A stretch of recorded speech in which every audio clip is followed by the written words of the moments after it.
Your voice, your opinion, your community. Fact TV, free speech, protected.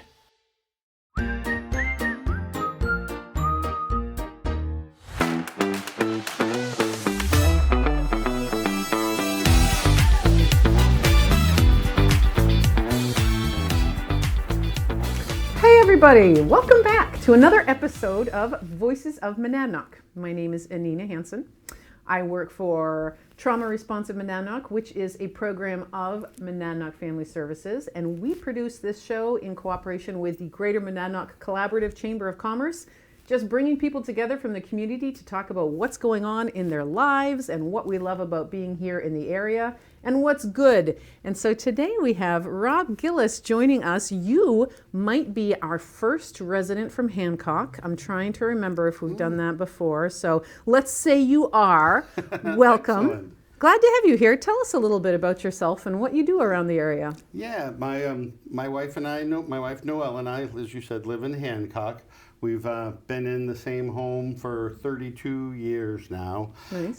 Originally, we're drawn to the Monadnock region just because of the okay. The local skiing, the climate. I grew up in Connecticut, spent my first 18 years there. Then was away at college at the University of Connecticut, go UConn, and decided to take a year off because I wasn't very focused, shall we maybe say. And a friend of mine had said that she had done an internship up at a location supporting children with disabilities in New Hampshire. And I thought, New Hampshire seems nice. And came on up and did an interview with Crutched Mountain Foundation, their school program back in 1984. Okay. And loved the work, and they offered me a job when I walked from one building to another and went back to the bar restaurant I was working in Connecticut during my year off, and Figured that was a better professional option, huh? Yep, came up to New Hampshire and started working in the field supporting children at that time with disabilities. Met my wife-to-be soon after. She was also working as a frontline staff there in their school program. And got to meet a wonderful group of, just awesome people that were also working there. They had dormitories, so it was kind of familiar coming from a college environment. Some for the good, some for the bad. But it was very convenient, was able to live there on campus. Nice. Hung out again with a great group of people that love to ski and hike, and being in the Monadnock region, you have all of that right out your doorstep. So was there for over 20 years. You worked at Crotched for over 20. I worked at Crotched for over 20 years, yep. My wife as well worked there for almost 20 years. She's worked in the school system since then. I've finally did go back to finish up my degrees and got my bachelor's degree from Keene State right here down the street. Back in 2004, and then took advantage of a deal that they have with the other state schools where I was able to take some classes at Keene that also contributed to a Plymouth MBA program. Okay. So about 4 or 5 classes that double counted and got me a heads up on my MBA while I was still working on my bachelor's at Keene State, and was able to actually take about 9 months off from work and really bang out the MBA. So finally, on the 25-year plan, did get back and finish up my education. Yeah. How has that paid off for you? Well, it was actually, odd because, I always wanted to be in management. For some reason, I didn't really know, but as a kid, I wanted to be a manager, be in business administration. Okay. And my final degree, the specialty of my MBA, was strategic management and organizational development. And so I got out of school close to 45, and did have to compete with all the 25-year-olds Right. that were getting out of college at the time. And there was a small organization in Peterborough that had a 30-year history of providing supports for adults with disabilities called Monadnock Worksource.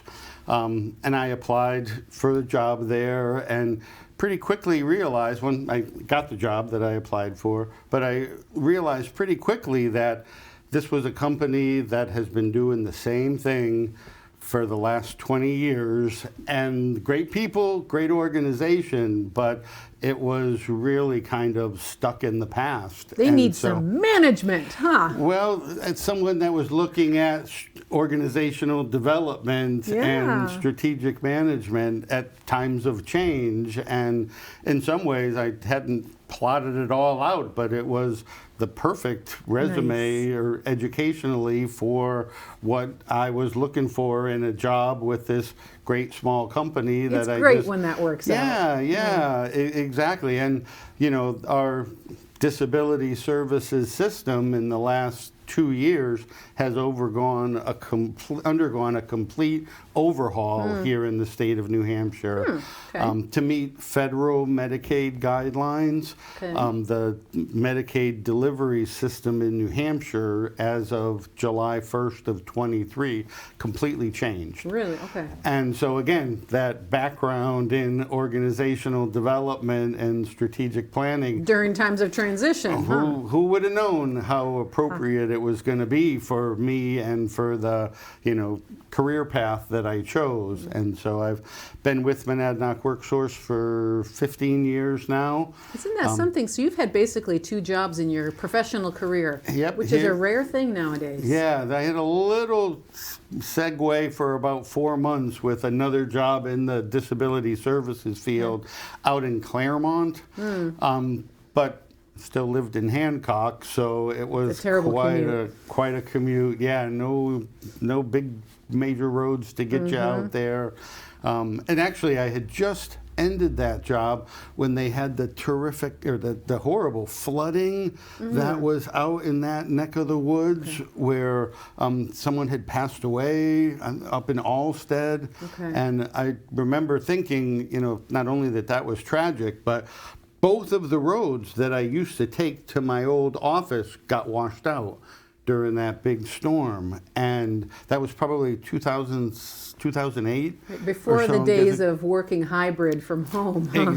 Well before that. Yeah. So literally, you can't get there from here. The 2 paths that I would normally take to go to work got washed out. It's so, a sign. Yeah. Better it go was. check at Monadnock Worksource. Exactly. So I was lucky enough, during my years working up at Crotchet, I learned how to deliver adaptive skiing lessons. Yes. And so I've seen that there. It's yeah, very cool. Crotchet Mountain for years, although it's not in operation right now, they had a wonderful adaptive ski program, adaptive kayaking in the off season. Well, they still have adaptive skiers. I've seen being there Yes. with my daughter during her school ski program, and Crotchet staff would bring them over to just ski at the slope. It's fascinating. Yeah, it really is amazing where you can have an individual with a disability, and even if the only motion they can control is turning their head left and right, that can be enough to initiate skiing for them, to give them some control. So Amazing. I was really lucky. I had done that for decades. You were the one doing the adaptive skiing with them? Yeah. What a terrible job, huh? Yeah, well, What a hardship. Job comes with a little asterisk because we got free ski passes Okay. at some of the mountains around, but there was no payment for it. Gotcha. But what you get out of the joy that you're helping people experience with that was really, really amazing. Okay, I bet. And right when I finished that job up in Claremont, I was still looking for a job, had a new shiny MBA, but had a real struggle. But it was the winter season, so I was volunteering with that ski program, and it was a great way to spend the winter season. And then I was able to locate this job at the Monadnock Work Source, and started that. Basically, got hired when the ski season was still going on, and told them I couldn't start working till the ski season was done, and so I was able to start part-time, and it's great because then even after I joined Monadnock Work Source, the individuals that I work with now participated in the adaptive skiing and adaptive biking and adaptive shooting, programs that were run through CMARS. And there's a wonderful program, Nessa, up at Mount Sunapee that is still doing it. But the official program that was hosted at Crotched Mountain isn't operating, or hasn't operated last year. So I'm kind of hoping it comes back again, because I would love to have that be part of the things that I do this coming winter. Nice. And paying for a ski ticket these days. You're spoiled. No, I want them given was. to me, thank you. I was spoiled. I'm so interested to hear this, because this is a different perspective than we've had on the show before. What else can you tell us about services like that? These adaptive skiing, adaptive shooting, like I knew about some of that, but tell us more about that sort of programming that's available to people with various other abilities. There's multitude of options. Here in New Hampshire, we're a little more limited, but nationwide there's adaptive surfing, almost any sport you and I could participate in. There actually is some of that happens at Hampton in the summertime. Yeah, I've seen some folks, because again, there's still a number of very well established adaptive sports programs that are functioning in New Hampshire and over the border down in Massachusetts. That's what I'm interested in. Is there other stuff here in Monadnock that you know of? There isn't really right now. Again, Crotched Mountain has undergone some ownership changes. A number of them. Exactly, a couple in the last few years. And an unfortunate byproduct of the different sales was the people who are currently running the facility don't have access, don't have the equipment, basically are having to start from scratch to replace a program that was 20 years in the development. So it's a lot of money for the adaptive skis, the adaptive bikes, so I'm a never optimistic person, and I believe there will be an adaptive program in the Monadnock region again. Monadnock Conservation, which one of the local organizations that has done some great work outlining local hiking trails, Monadnock Outdoors. Monadnock Outdoors. A group affiliated with them, and apologies, I don't remember all the details, is really looking into accessibility of the recreation opportunities here in the Monadnock region. There's the Rail Trail Commission or something like that, and they're really working on making sure that those are accessible. They were participants in that group that I've only attended a few of their meetings, but basically attended to see if adaptive programming, how much was it on folks' radar, and it was quite a bit. They had some other wonderful participants who experienced disabilities, who were talking about some of the challenges that they have, because a traditional family with a disabled son or daughter isn't going to be able to drop $5,000 on a ski that they'll use 2 or 3 times during the course of the year. There were representatives from the Keene Lending Library that were talking about what could they provide, what would be some of the barriers to having adaptive equipment. Unfortunately, a lot of it has to be fit properly to an individual, and so it's not as easy as just, I'm going to grab the adaptive ski and go skiing. Well, tell us a little bit more about that, because some people probably don't know. What I'm picturing when I've been there with my daughter at the ski slope was people who are actually lying down on sort of a single ski that supports their prone body, and then there's other people helping to guide them down the mountain. So that's one version of adaptive skiing. Are there others? Yeah, there are quite a bunch of different options depending on the participant's ability. There are ways that, although I'm not very good at it, to support skiers who are visually impaired. Okay. We use a lot of like nylon tethers. Okay. And so, you can attach, a belt type unit and nylon tethers to someone who's visually impaired, and just give them a little nudge on the tether on their left-hand side, which kind of can just help them initiate a turn. So, visually impaired folks can ski.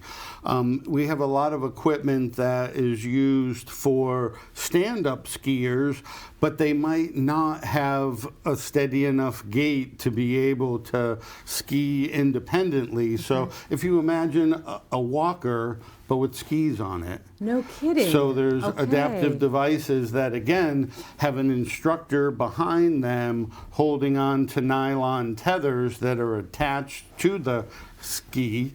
And can, again, it's the individual, if they have some upper body control, can initiate the turns, but the instructor in the back also can put pressure on those tethers and help initiate a turn. Because I'm not sure if you're a skier at all, but if you literally look in the direction you want to go, it triggers a body movement that the engineers that create the ski use to turn the ski. So it doesn't really take a lot of physical effort to generate turns and things like that. That's so really cool. what you saw, there's a number of different versions of mono skis with one ski underneath, or bi-skis, which is the most common, with two skis underneath, for people that aren't capable yet of skiing with the mono ski, because you have to have really, really good balance to be able to do that. But yeah, those are for participants typically who, again, either have a really unsteady gait and can't stand up and use the four tracks, they call them, the walker with skis, or are users of wheelchairs. And so they can actually sit in, it's almost like a little bobsled unit, where their feet are secured, their upper body is secured, but they have free use of their arms. Some have a little outrigger that has a ski on the bottom. Those typically for someone who is skilled and wants to really initiate good turns, or others that just have those outriggers fixed on the bi-ski unit. And then again, the instructor is in the back with tethers that are attached to that ski. Or as you saw, I think, there's also designs where the instructor is holding right on to the ski. Those tend to have a little less independent ability for the participant. The ones that to I control. saw were, they were not independent at all. Yeah, so I tend to be a purist and let the individuals ski as independently as they possibly can. And so that's, being behind by about 10 feet, again, allows the individual to make those turns. If they're unable to do it, then the safeguard of the instructor in the back can initiate those turns and also help control the speed of the device. So it'll be really great, because there's a lot of individuals with disabilities around the region who are really not able to ski now, at least locally. Again, Sunapee has a great program. Of course, the big mountains up at Loon and Waterville Valley have really well established programs. That's good to know. We don't have anything locally here, and at this point, it would be great to hear differently if Crotchet was able to put something together. But so one thing I've been noticing as I've been listening to you is, because you're working, Monadnock WorkSource is working with people experiencing disabilities. Like, I'm noticing some terminology, and I work in social services, and we're very careful about what language you use because of how You can other people, you Sure, know, make certainly. them feel different or be stigmatizing or whatever it is. And I've noticed you with a few things, even like your use of visually impaired.